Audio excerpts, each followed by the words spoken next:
పాట పాడేను యేసయ్యా నీ పుట్టినరోజు తలచుకుని ఏ మాట పలికేను మెస్సయ్యా నీ పుట్టుక కష్టము తెలుసుకుని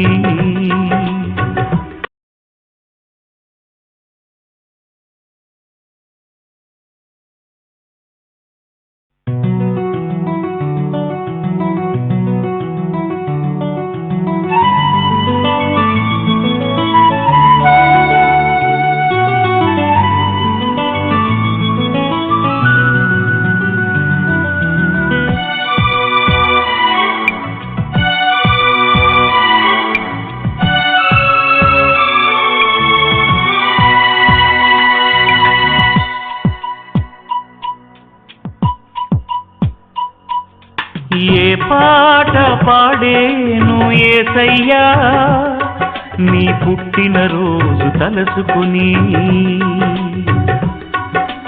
ఏ మాట పలికేను మెస్సయ్యా నీ పుట్టుక కష్టము తెలుసుకుని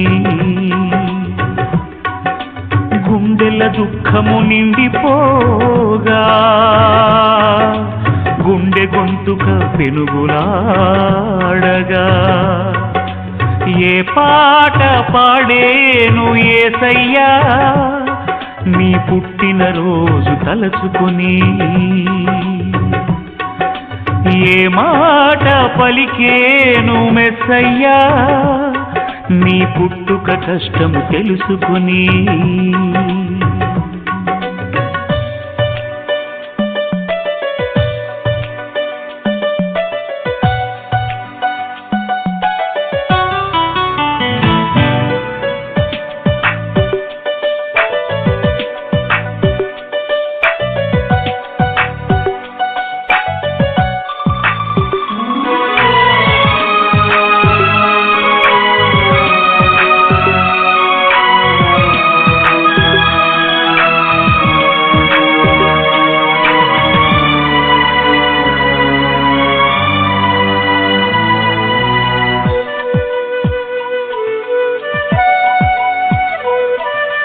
కన్యమరియ గర్భవతి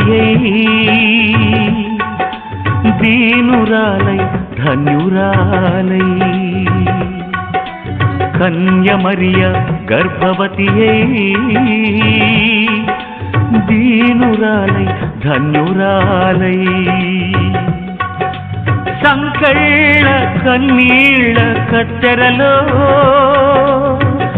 లోకరక్షకుని కన్న తల్లి అయి పాడేన ఈ జోల పాట క్రిస్మస్లో ఆ సిలువ పాట పాడేన ఈ జోల పాట క్రిస్మస్లో ఆ సిలువ పాట ఏ పాట పాడేను యేసయ్యా నీ పుట్టినరోజు తలచుకుని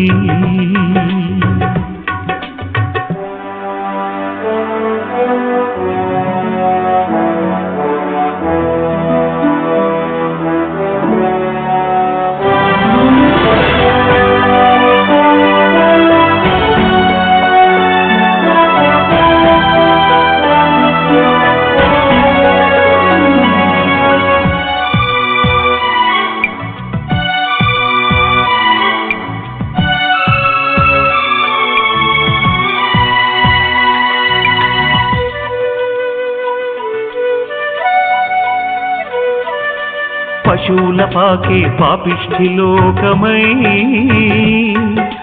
గొంగళి దుప్పటి పాపపు ముసుగై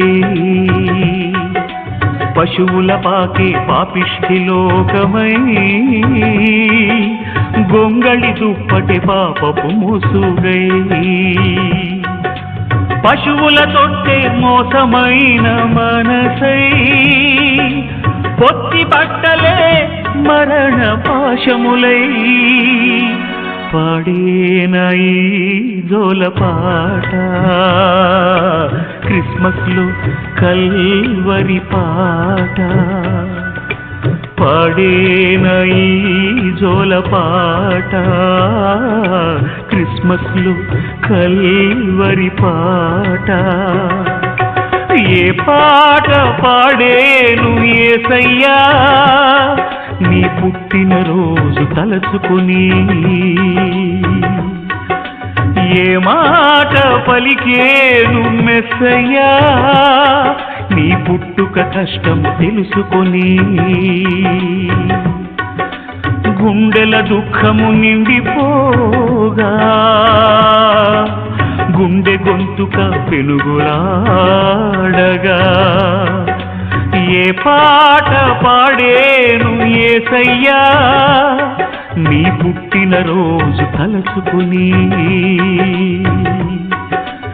ఏ మాట పలికేను మెస్సయ్యా నీ పుట్టుక కష్టం తెలుసుకుని.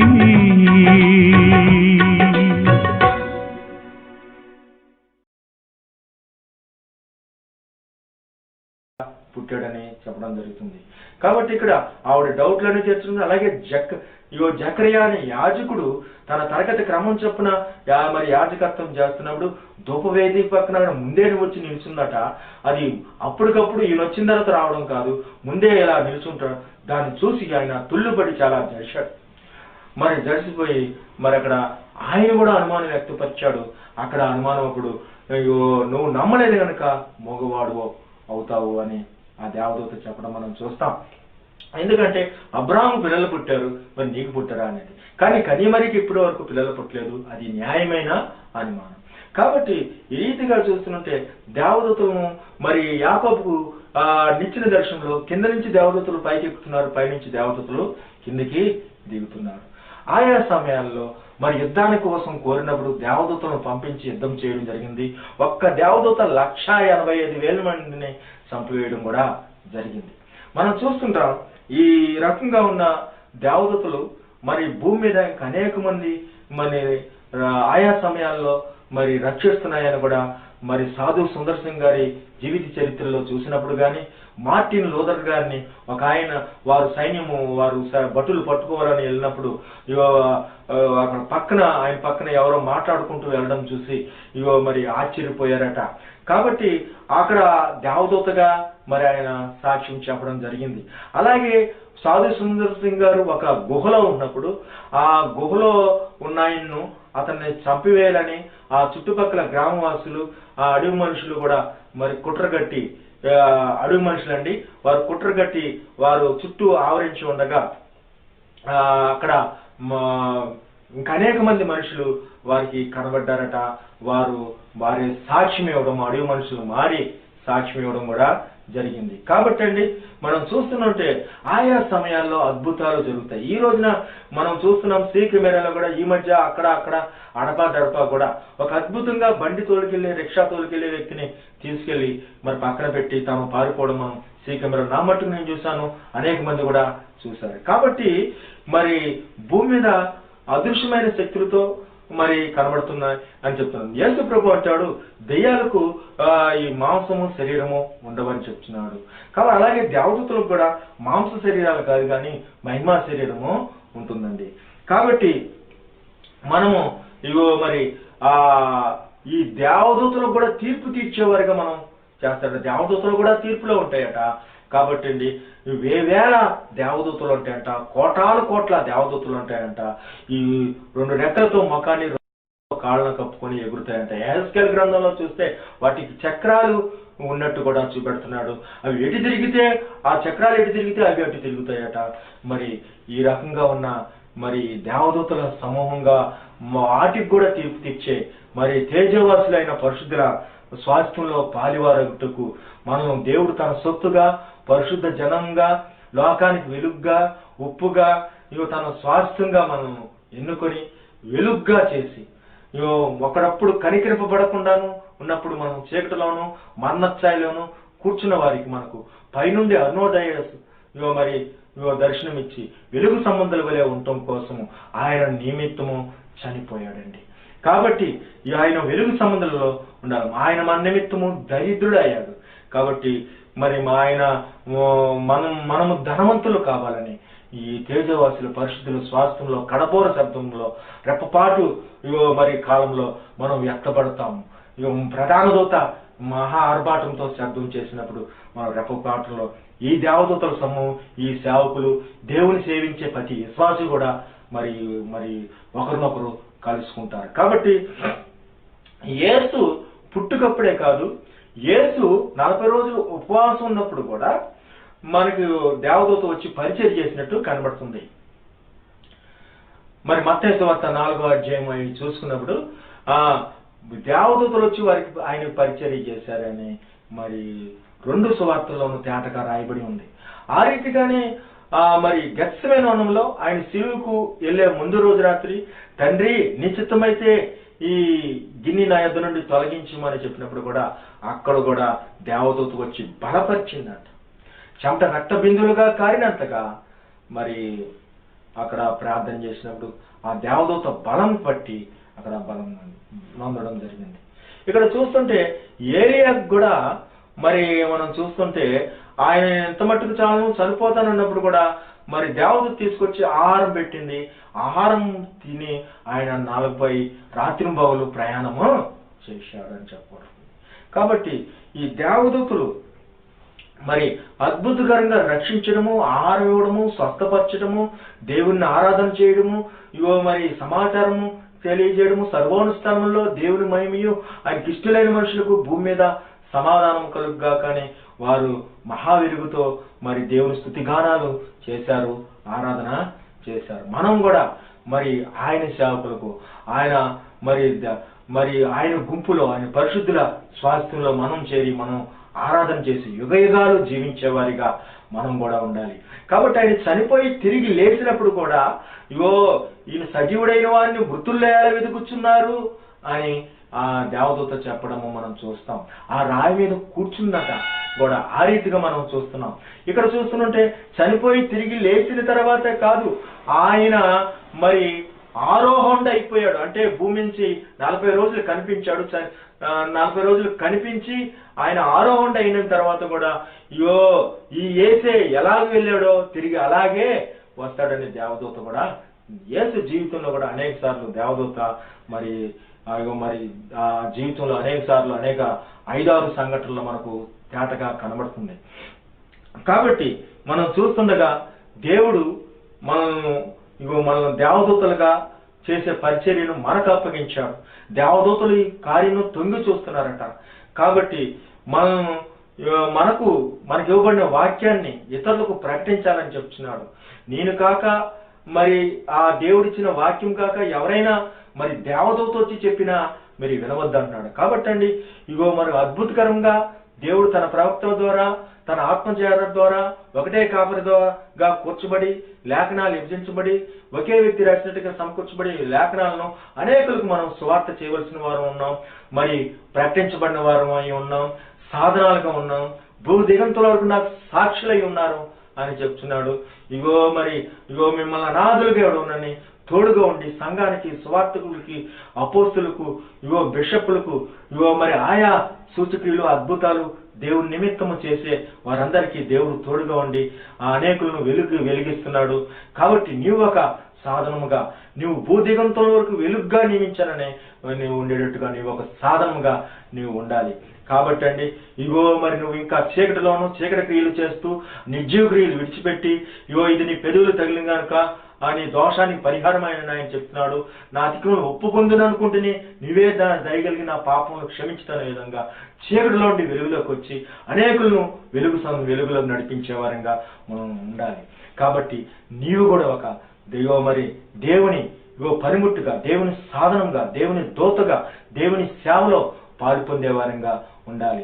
కాబట్టి అండి ఇటువంటి సమర్పణ జీవితంలో అనేకులు త్యాగులుగా ఆయన ఆత్మ కలిగిన వారిగా మరి ప్రజ్వలన చేసి మరి కడవరి దినాల్లో కూడా మరి 2 ప్రవక్తలు వస్తారట. వారు కొన్ని దినాలు మరి ప్రవచించి వారిని చంపివేయడము మరి జరుగుతుంది. తర్వాత వారిలోకి మళ్ళీ వారి ప్రాణం వారికి ఇచ్చి అందరూ చూస్తుండగానే వారు తిరిగి లేవుతారని ప్రకటన గ్రంథంలో కూడా మనం చూస్తుంటాం. కాబట్టి అండి అదృశ్యమైన దేవదూతలు మరి ఉండటమే కాక ఈ లోకములో మరి దేవుని చేత మరి ప్రతిష్ఠించబడి, ఏర్పరచబడి, పిలువబడి చీకటి నుండి మురికి నుండి విడిచించబడి పరిశుద్ధులో నడిపించి వెలుగు సాధనాలుగా చేసుకుంటున్న వారిని కూడా మనం గౌరవించి వారి మాట కూడా వినాలి. మరి వారి ఎరక్కనే దేవదూతలకు ఆతిథ్యం ఇచ్చిరి అనే విధంగా మనం కూడా ఎరక్కుండానే దేవదూతలకు కొంతమంది ఆతిథ్యం ఇచ్చారట. మనం చూస్తుంటే గిద్యోను పట్ల కటాక్షించి కూడా అక్కడ ఆయన అక్కడ పెట్టిన ఆహారం విషయంలో కూడా ఆ కర్రతో ముట్టుకున్నప్పుడు అది కారడం మనం చూస్తుంటాం. ఇక్కడ ఈ రీతిగా చూస్తుంటే మరి చెదరిన గొర్రెలను మరి వారందరినీ మరి పోగు చేయడం కోసం సేవకుణ్ణి పుట్టించి తన యొక్క అనుభజ్ఞానం బట్టి మరి అనేకులను మరి నిర్దోషులుగా ఆయన చేయడం కోసం మరి ఈ లోకంలో మరి ఆయన పంపబడ్డాడు. మరి ఈ లోకంలోకి ఆయన దిగి వచ్చాడు. వర్షాన్ని పంపుతున్నాడు, హిమమును పంపుతున్నాడు. ఎందుకు పంపుతున్నాడు అంటే విత్తువారికి విత్తనము, భుజించు వారికి ఆహారం ఇవ్వడానికి వచ్చాడు. మీరు లోకానికి ఉప్పు అయి ఉన్నారు. సేవకులు కూడా ఈ లోకంలో వారు లేకపోతే ఆ కాస్త ఉన్న ఆ సారవంతమైన నీతి కూడా, నిజాయితీ, అనురాగం, ప్రేమ, ఆప్యాయతలు ఇవి కూడా ధర్మం అంటూ కూడా లేకుండా పోతుంది. కాబట్టి మరి దేవుడు తన సేవకులు ఆ సేవకులుగా నిన్ను ప్రతి ఒక్కరికి మరి ఇప్పుడు అంతటా అందరూ మారు మనసు పొందాలని తన దూతలుగాను సేవకులుగాను ఆయన వాయువులను తన దూతలుగాను అగ్నిజ్వాలను తన దూతలుగాను చేసుకునే మరి ఆ దేవుని యొక్క దూతగా నీవుండి ఇదిగో నా దూత అని చెప్పబడే విధంగా నువ్వు సాధనంగా బలవంతుడి చేతిలో బాణం లాంటి వారిగా నీవు ఉండాలి. కాబట్టి దేవదూతల చేత మరి చేసే పరిచర్యను మనకి ఇవ్వబడుతుండగా మనం తగ్గించుకొని అన్ని విషయాల్లో మనం కూడా ఘనంగా సువార్త చేసేవారంగా ఉండాలి. కాబట్టి మనం కూడా అనేకులకు మరి అందించేవారుగా, సువార్త అందించేవారుగా మీరు వెలిగించబడిన మీదట అనేకులను మరి వెలిగించాలని దేవుడు వాక్యం చెప్తున్నాడు. మనం చూస్తున్న ఇక్కడ ఇగో నీ హృదయంలో నుండి ఖడ్గం దూరుననే ఇగో మరి మరియమ్మకు చెప్పినా ఆవిడ త్యాగం చేసి సిద్ధపడి అనేకులకు సూచక్రియగా, మహత్కార్యగా మరి ప్రభు యొక్క శిష్యులను కూడా నిలబెట్టి సిలువులో కూడా ఆ ప్రభువును సిలువేసినప్పుడు కూడా ధైర్యంగా ఆ దీనురాలు దయానీయమైన పరిస్థితిలో మరి ఆ యొక్క ఉన్న పరిస్థితిలో కూడా తర్వాత పెంతుకోస్తు సంఘం కట్టడం విషయంలో కూడా అన్ని విషయాల్లో మరి మూలంగా ఉన్న ఆవిడ దగ్గరకు దేవుడు ఏర్పరచుకొని మరి ఆవిడను సాధనగా చేసుకోవడం జరిగింది. మరి దయాప్రాప్తురాలని శుభమని చెప్పడం జరిగింది. ఇక్కడ మనం చూస్తుంటే దేవుడు మరి వారికి మరి పంపబడిన వారికి ఆహారం ఏమీ కొదువు చేయలేదు. 5 రొట్టెలు 2 చేపలను అనేక మందికి ఆహారము ఇవ్వడం జరిగింది. ఆయన పైనుండి మన్నా పంపించాడు. వర్షమును హిమమును ఎందుకు పంపుతున్నాడంటే మరి మనం వ్యవసాయం చేసి కష్టపడి మనం నాటుకుంటాను, కానీ విత్తనం వేయకుండానే ఏ వర్షం లేకుండానే ఆయన పైనుండి వర్షము కాదు ఏకంగా ఆహారమే కురిపించాడట. ఏమండి, ఈ దేవుడు నువ్వు మొరపెట్టే దిగి వచ్చే దేవుడు, దేవదూతలను పంపించే దేవుడు. అయ్యో మరి దేవుడు 26వ వచనాల నుంచే చూస్తున్నాం.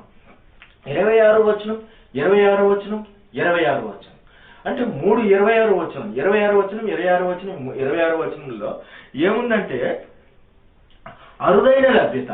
అరుదైన పైనుంచి మన్నా వారికి సమకూర్చబడుతుంది. 6 దినాలు వారు దాన్ని కూర్చుకోవాలి. అంటే సమీపం, అరుదైన లభ్యత, అరుదైనవి సమీపించటం అనేది ఇక్కడ ఉంది. ఇక్కడ పైనుంచి దేవదూత గాబ్రియేల్ దేవత గలిలయలోని నజరేతు ఊరిలోనికి సమీపించింది. ఇక్కడ సహోదరులారా, అబ్రహాము వంశస్థులారా, దేవునికి భయపడేవారులారా, ఈ రక్షణ వాక్యము మీ యొద్దకు పంపబడి ఉన్నది. చూడండి, పైనుంచే మన్నా గాని ఇక్కడ దేవదూత గాని ఇవి సమీపించబడి ఉన్నాయి. ఇక్కడ ఇది 26వ వచనంలో చెప్తుంటే ఈ దేవుడిని గురించి అద్భుత పరలోకం నుంచి వచ్చే అరుదైన లభ్యతలు మరి సమీపించినవి అనేది 26వ వచనాల్లో కనుగొంది. చాలా అద్భుతాలు ఈ మన్నా. కాబట్టి మరి 7వ రోజు మాత్రం అది లభ్యము కాదు, ఇప్పుడు కూడా మనకు లభ్యం కాదు. కాబట్టి ఈ దేవదూతలు భూమి మీద తిరుగుతున్నప్పటికీ ఎక్కడ పడితే అక్కడ కనబడేది కాదు, అది అరుదైనది. ఇక్కడ గాబ్రియేల్ దేవత నజరేతు ఊరిలో ప్రత్యక్షత ఇచ్చింది. ఇక్కడ చూస్తే వాక్యము ప్రత్యక్షత వారి దగ్గరికి మరి అబ్రహాము వంశస్థులకు ఏ జన్మలకు ఎలాగూ చేయలేదనే విధంగా వారి ప్రత్యక్షత 26వ వచనాల్లో అరుదైన పరలోక లభ్యతలు కనబడుతున్నాయి. దేవుని మాట నెరవేర్పు 27వ వచనంలో అండి. 27, 27, 27 అండి, 3 అధ్యాయాలు కదా. 27, 27లో ఏ రీతిగా మనం చూస్తున్నామంటే ఇగో మరి 7వ దినమున వారు కూర్చుకుంటుకు వెళ్ళరు కానీ ఏమీ దొరకలేదు అనేది ఇక్కడ. ఆ రీతిగా వారు లేఖనములు నెరవేర్చిరి, వారు గ్రహింపక శిక్ష విధించడం వలన లేఖనములను నెరవేర్చిరి. అంటే ఇక్కడ లేఖనం నెరవేరింది. మరి 7వ దినమున దొరకదంటే వారు వెళితే వారికి దొరకలేదు, లేఖనం నెరవేరింది. ఇక్కడ ఏమైందంటే దేవుని చేత పంపబడిను. ఎవరంటే యేసేపుకు ప్రదానం చేయబడిన కన్యమరి యొద్దకు దేవుని చేత పంపండి. లేఖనం దేవుని మాట నెరవేర్పు అనేది 3:27లో మనకు కనబడుతుంది. మూడిట్లోనూ అరుదైన లభ్యతలు కనబడుతున్నప్పటికీ రెండిట్లోనూ 26-27లోనూ ఇక్కడ లేఖనం మనం చూస్తున్న 3:26-27 అయినాయండి. 28-28-28లో మనం చూస్తుంటే దేవునితో వారి సత్సంభం ఉండాలి, లేకపోతే దేవునితో వారికి ఉన్న ప్రేమ ఏమిటి అనేది చూడండి. దయాప్రాప్తురాల నీకు శుభము, ప్రభువు నీకు తోడై ఉన్నాడు అని ఇక్కడ చెప్పగానే, ఎన్నాళ్ళను ఆజ్ఞలు ధర్మశాస్త్రాన్ని మీరు అనుసరించగా నడవనలోక ఉంటారు. యెహోవా ఇట్లను మీరు ఎన్నాళ్ళ వరకు నా ఆజ్ఞలు అనుసరింపక నడవనలోక ఉంటారు అంటున్నాడు. ఇక్కడ అనుసరింపకుండా ఎన్నాళ్ళు ఉంటారు అనేది అనుసరణ, ఆజ్ఞలను కూడా ప్రేమించడమే, ఇక్కడ ఎంబడించట్లేదు అనేది కనబడుతుంది. ఇక్కడ వారు ఏం చేశారంటే ఏటివేమీ లేకపోయినా ఆయన్ను మరణానికి అప్పగించారు పిలాతుకి. అంటే దేవుడి పట్ల ఏ రకమైన ప్రేమ ఉంది, దేవుడితో వారికి సత్సంబంధాలు, ప్రేమ, అన్యోన్యతలు, దేవుడితో బంధాలు, మూడు చోట్ల వారి అన్యోన్యతలు, దేవుడితో పట్ల వారి అన్యోన్యతలు కనబడుతున్నాయండి. దేవుడితో వారి సంబంధాలు ఏంటో 28వ వచనాలు కనబడుతుంది. సమీపత నెరవేర్పు 27లో, సమీపత 26లోను. 29వ వచనంలో ఆయన్ను సమాధిలో పెట్టిరి. రాయబడిన ఇవన్నీ నెరవేర్చిన తర్వాత మరాని మీద నుండి తిప్పి సమాధిలో పెట్టిరి. అంటే అక్కడ ఏం చెప్తున్నాడు, సమాధిలో పెట్టిరి అనగానే ప్రతివాడు తన చోటుని నిలిచి ఉండవలను. ఎప్పుడంటే 7వ దినాన నిలిచి ఉండాలి. సమాధిలో పెట్టారు. ఇక్కడ స్తంభించుట కనబడుతుంది. ఇక్కడ తనలో తాను ఆలోచించుకొనుచుండగా అనేది స్టన్ అవ్వడం, ఇది కూడా స్తబ్దతకు సాదృశ్యంగా ఉంది. షాక్ తినడం, స్తబ్దత చేకూడింది. కాబట్టి అండి ఈ శుభవచనం ఏమిటో అని తొందరపడి ఆమె తనలో తాను ఆలోచించుకుంటారు. ఇక్కడ ఒక షాక్ తినడం, స్తంభించడం అనేది ఈ మూడిట్లోనూ. వచ్చిన 7వ దినమున ప్రజలు విశ్రమించిరి. అంటే విశ్రాంతి దినాన్ని దేవుడు ఇచ్చాడు, ప్రజలు విశ్రమించారు. దేవుని వల్ల కృప పొందితివి, అంటే దేవుని వల్ల ఇచ్చిన కృప విశ్రాంతి దినం కదండి. కాబట్టి దేవుని వల్ల కృప పొందితివి. ఇక్కడ 30వ వచనంలో ఒక 30వ వచనంలో విశ్రాంతి దినమున ప్రజలు విశ్రమించిరి, అంటే దేవుని వల్ల కృప పొందితివి. అలాగే గలీలో నుండి తనతో కూడా ఉన్న వారికి అనేక దినాలు ఆయన కనిపించాడు. కాబట్టి దైవ సంప్రాప్తము అనేది ఇక్కడ దేవుడి నుంచి వచ్చిన సంప్రాప్తం అనేది అనుగ్రహించబడిన మరి మంచి ప్రాప్తాలు అనేది కనబడుతుందండి. 31లోను ప్రజాభాష్యం. ఇక్కడ ఏమిటంటే వారు ఆ ఆహారానికి మన్నా అని పేరు పెట్టిరి, అంటే ఇప్పుడు యేసు అనే పేరు పెట్టిరి. గమనించండి, ఇక్కడ దేవుడితో సత్సంబంధాలు ఎలా ఉన్నాయో, ఇక్కడ నిలవడం అంటే సమాధి, తనలో తాను ఆలోచించుకోవడం ఎలా ఉందో, ఇక్కడ ప్రజలు ఎదుట వారు సాక్షులై ఉన్నారు. అంటే ప్రజల పలుకు ఏంటనేది ప్రజాభాష్యం అనేది 3:31లో ఉంది. చాలా లోతైన సంస్కృత పదాలు ఇస్తే చక్కటిగా ఇంకా బాగుంటాయి. నేను కొన్నిసార్లు పేర్లు పెట్టలేక, నాకంటే మీకే బాగా అర్థమైంది కానీ నేను పేర్లు పెట్టలేకపోతున్నా. కాబట్టి గమనించి ఒక వినోదభరితంగా దేవుడి యొక్క మహిమ ఇది. ఎక్కడ నిర్గమకాండము 16వ అధ్యాయము, ఎక్కడ లోకాసు వార్త, ఈయన ముఖం ఆయనకు తెలియదు, ఆయన ముఖం ఏమి తెలియదు. మరి అపోస్తల కార్యాలు, ఈ ముగ్గురు 3 చోట్ల రాసిన ఒకే రకంగా, ఏ రకంగా మిలిటరీ వాళ్ళు నడిస్తే అందరి చేతులు అందరి కాళ్ళు యూనిఫామ్ గా కదలాలని పక్కన నటించి నడుస్తారు కానీ వీరు ఒకరి ముఖాలు ఒకరు చూడలేదు.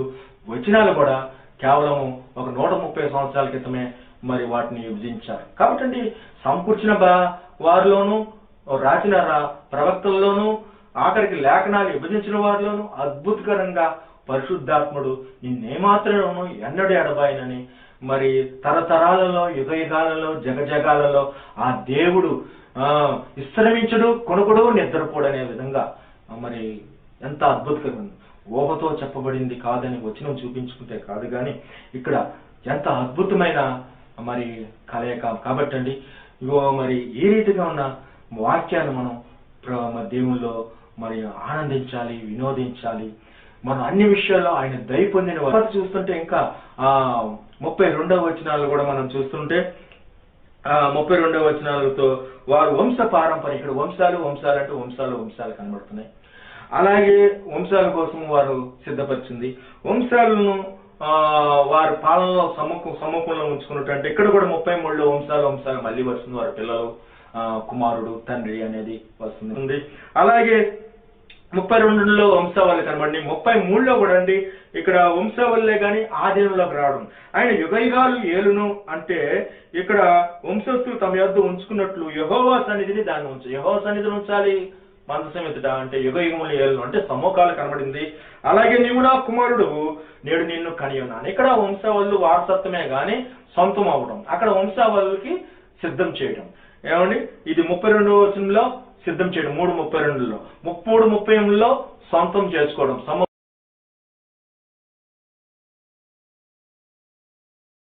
30 వచనంలో 7వ దినమున ప్రజలు విశ్రమించిన దేవుని వల్ల కృప పొందితే అంటే దైవానుగ్రహాలు మనకు కనబడుతున్నాయి. అలాగే వారు అనేక దినములు యేసు మరి చనిపోయి తిరిగి లేచి కనబడ్డాడు అనేది కూడా దైవ సంప్రాప్తం అనేది మన కళ్ళ చూస్తే 3 అద్భుతాలు. 40 సంవత్సరాలు వారికి ఆహారం ఇవ్వడం ఎలా కుదురుతుంది అనేక మందికి. అలాగే మరి కన్య ఎలా గర్భం పరిశుద్ధాత్మని మీదకి వచ్చును, నువ్వు గర్భం ధరించి కుమారునే కందుతూ. 3 అద్భుతాలు పరలోక మహిమలు ఇవి. కాబట్టి అండి ఆ రీతిగానే అసాధ్యమనేవి సాధ్యమవుట అనేది కూడా ఈ 35వ వచనాల్లో. కాబట్టి వేరొక కీర్తన నీ పరిశుద్ధిని కుళ్ళు పట్టనేయవు. కాబట్టి అండి ఈ కుళ్ళు పట్టనేయకుండా ఉండడం కూడా మరి అద్భుతకరంగా కూడా మరి దేవుడి యొక్క మరి అద్భుతమే. 35వ వచనాల్లో మనం చూస్తున్నాం 3:35లోను ఇగో నీ పరిశుద్ధిని కుళ్ళు పట్టనివ్వు అంటే పరిశుద్ధాత్మ మీదకి వచ్చును, నువ్వు కుమారుని కందువు అనేది పరిశుద్ధుడై దేవుడు కుమారుడై ఉంటాడని పరిశుద్ధత గురించి ఇక్కడ 2 చోట్ల ఉంది. అక్కడ మన్నా వచ్చింది. అండ్ అద్భుతాలు అసాధ్యాలు సాధ్యమవుట మరి దేవుని పరలోక మహిమ అసాధ్యం. 3 అద్భుతం. పరలోకంలో మన్నా, ఇక్కడ ఆహారము మరి కష్టపడి వ్యవసాయము మరి లక్షలాది మంది వ్యవసాయం చేస్తే కానీ ఆహారం దొరకదు. అటువంటిది దాదాపు 30 లక్షల మందికి 40 సంవత్సరాలు ఆహారం ఇవ్వడము, కన్యమరియకు గర్భం ధరించడము, ఇక్కడ పరిశుద్ధిని 3 అద్భుతాలు కుళ్ళు పట్టకుండా ఉండడం. అలా చూస్తే సమూహంలో వారి భాగం అంటే ఓమేర్ అనగా ఏప్రిల్లో 10వ దశమ భాగం అనేది మనకు కనబడుతుంది. ఒక 36 సమీప బంధువురాలైన ఎలిజబెత్కు ఆవిడకు ఇది 6వ మాసము అనేది 10వ భాగం 6వ మాసం. అలాగే తన పితరులతో నిద్రించిన వారికి సేవ చేసి దేవుడు సంకల్పం చొప్పున అంటే సమూహంలో వారు పాలు ఏంటి అనేది ఉంది. ఈ 3 చోట్ల సేవ చేసే